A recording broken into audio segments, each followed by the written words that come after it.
Hello, it's VJ Franz K with another discussion of Sharpie creative markers, in this case the brush markers, and I will discuss these tools which I enjoyed using in 2024, and now it's 2025, so we'll see how my thinking has continued.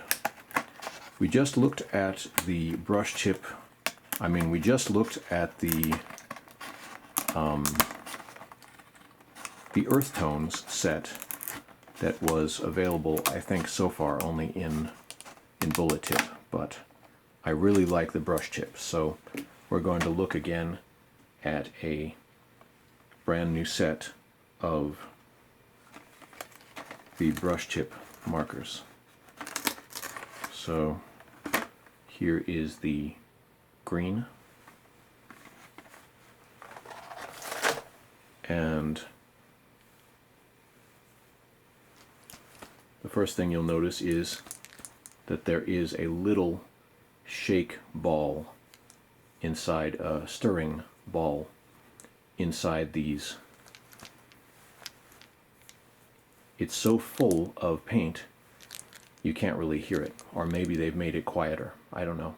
Perhaps that is a new design decision, but it's kind of fun to shake them. It's almost like a musical shaker that you can use there. But so here is the green color, and this is the earth tones green, which is slightly lighter, but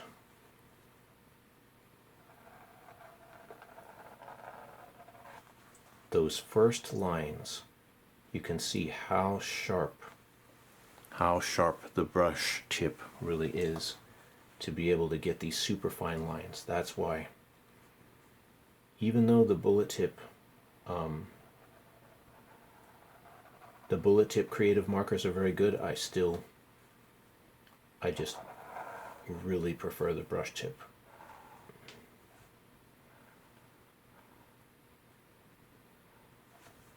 Look at that perfect angle there.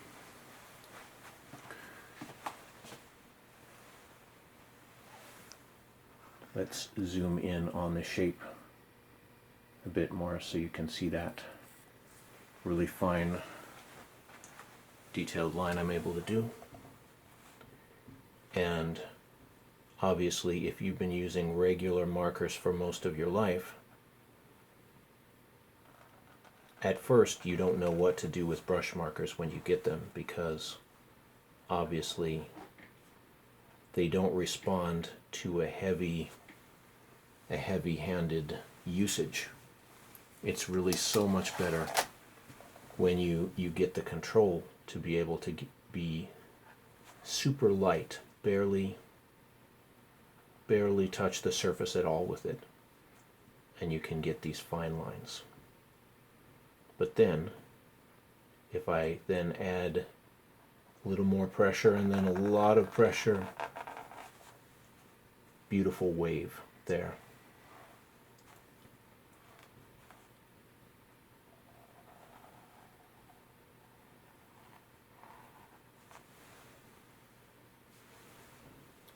So, interesting what you can do. Perhaps I'll separate out these areas of orange that I did in the earlier video. Look at that. And the contrast between the colors or the complementary colors, maybe is the right word for it, is so striking between that orange and this green.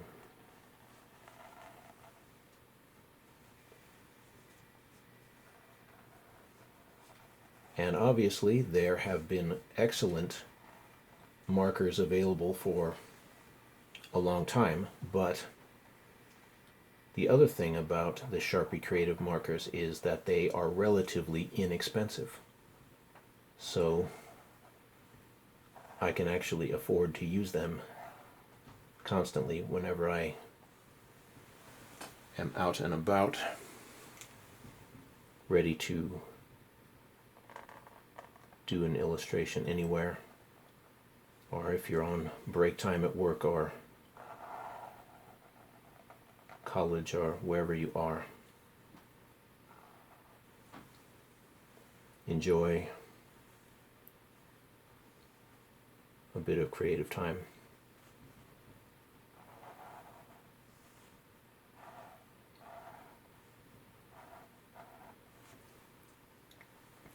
When I was at college, I would often be drawing art when I was supposed to be taking notes or something, but different people have different ways of learning, so that was actually part of my way of learning about the topic. Zoom back a bit so you can see those lines I just made.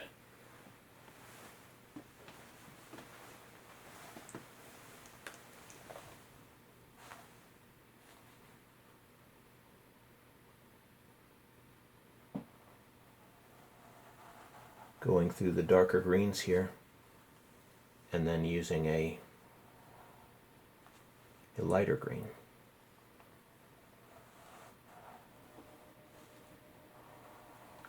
I can get sort of a fascinating interplay of colors.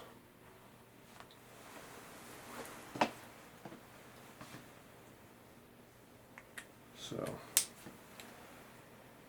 brush chip green.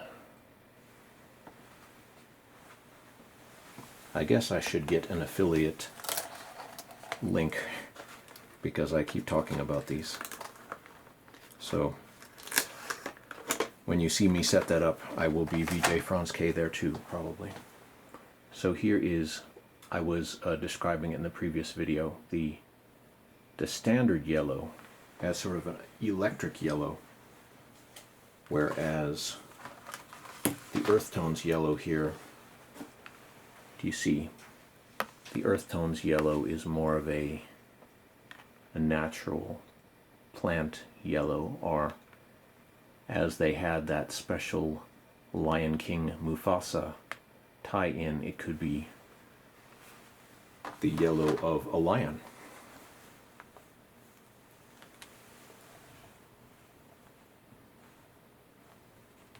So I'll see if I can link this existing yellow with something.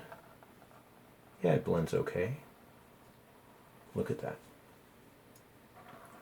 It's interesting because I have a lot of colors that are similar on the color spectrum, and they almost match, and so the result can be quite interesting.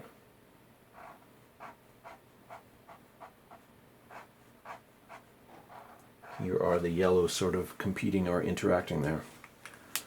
Another thing I wanted to mention was that there are other brands of super wide markers here, and it would be interesting to see Posca, which has been around for decades, has made a variety of wide and thin markers, and you can see me reviewing those on other videos.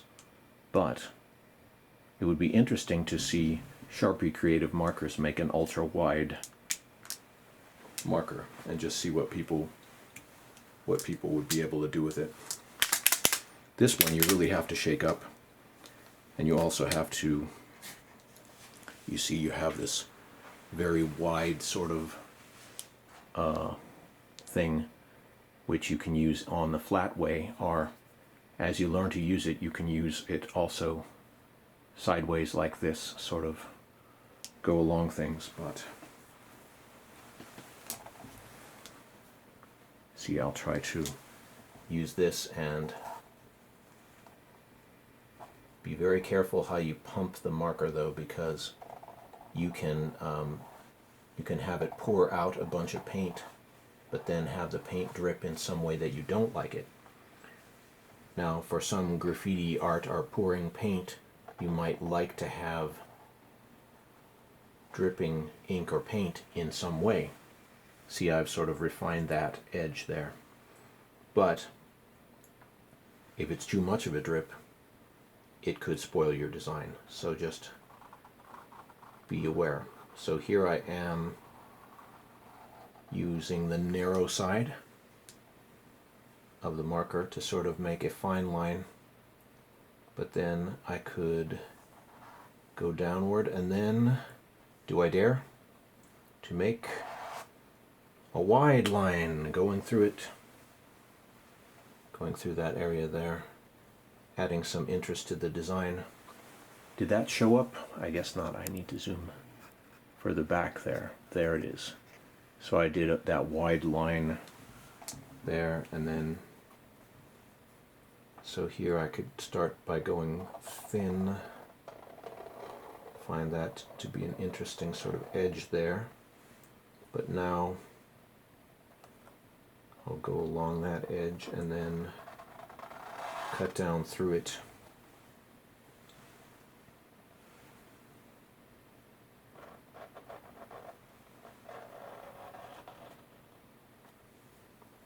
Taking out negative space from the positive space of the large painted areas. Interesting.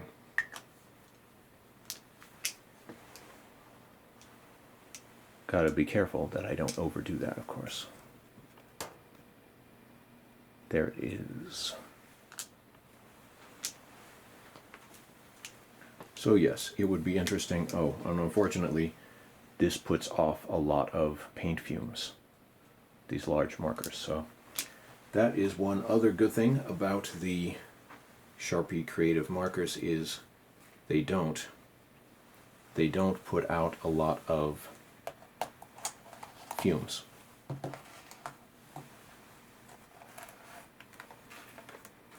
And also, as they say, paint effect with no bleed. I think it's basically true. I haven't really noticed bleed on the various things I've been doing, and that's good, because you want your paint marker to stay on the side of the surface that you intend it to, and in most cases you do not want it to go through onto the other side. So maybe I'll add a bit of extra detail here with the white.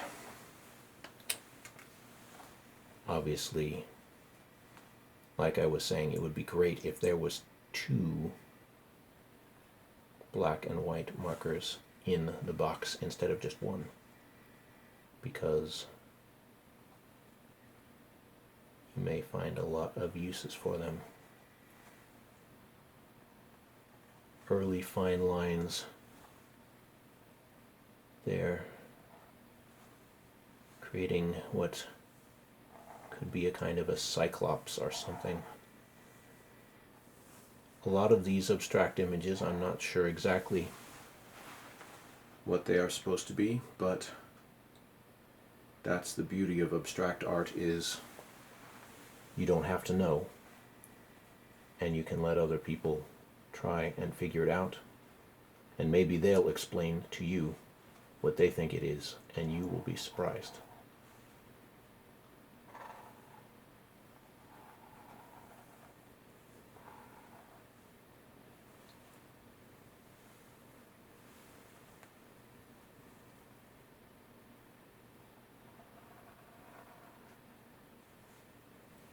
Cherish the early lines that you make when the markers are very new, because later on you may not be able to get such a fine line. The tips do wear out and get dull, and unfortunately I may be wearing them out faster by using them on canvas or a rough surface, whereas if I use them on a very smooth surface, then we may get better survival for the marker tips. See, I'll zoom in closely once again, and then put down this card, which is a bit of photo printer paper. I'll just show you the difference.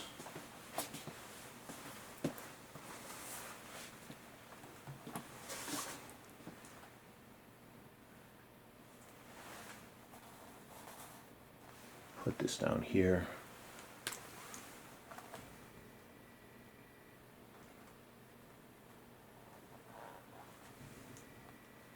smooth, very, very smooth lines that we can get.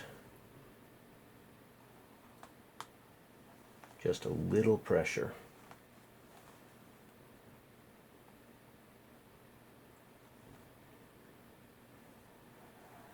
What was it that Bob Ross said? A hair and some air, right? And these are synthetic brushes, so they're not made of hair, but you can still imagine what he meant there. So here is like me, if this is an eye, maybe this is another eye.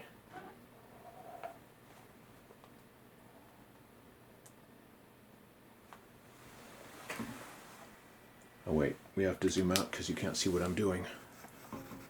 And there it is. So there's another eye and a nose taking place, taking shape on the paper and the canvas. So draw an eye here. It's like, what am I going to do with that?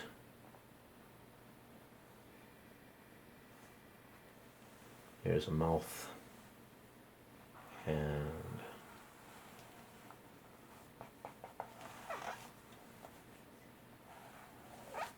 face.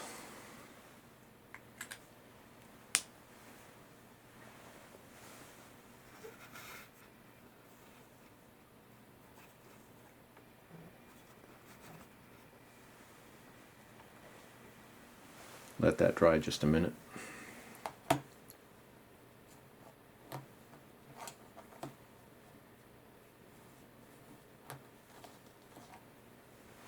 Where did my new orange go?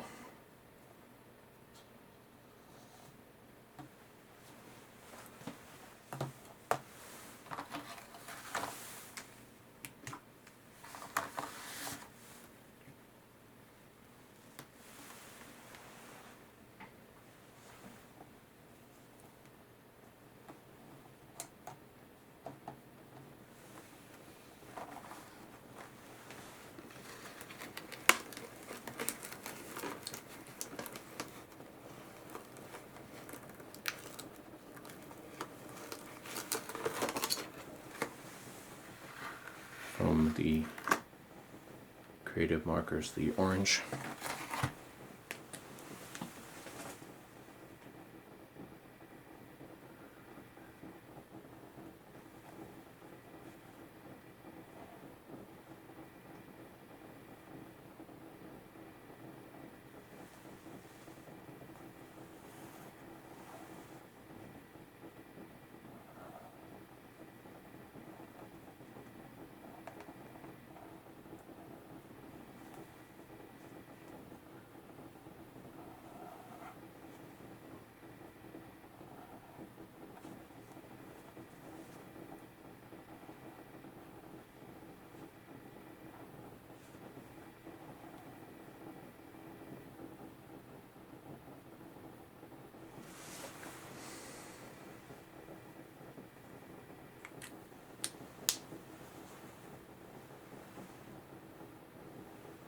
So does this seem to have dried enough?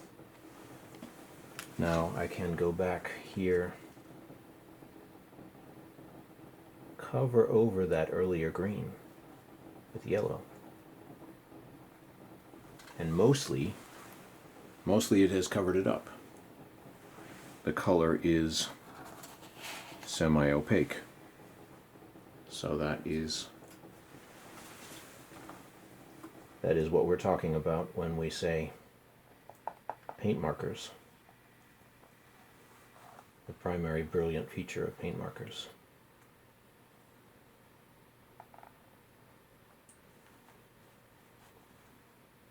Is that we can do this type of thing.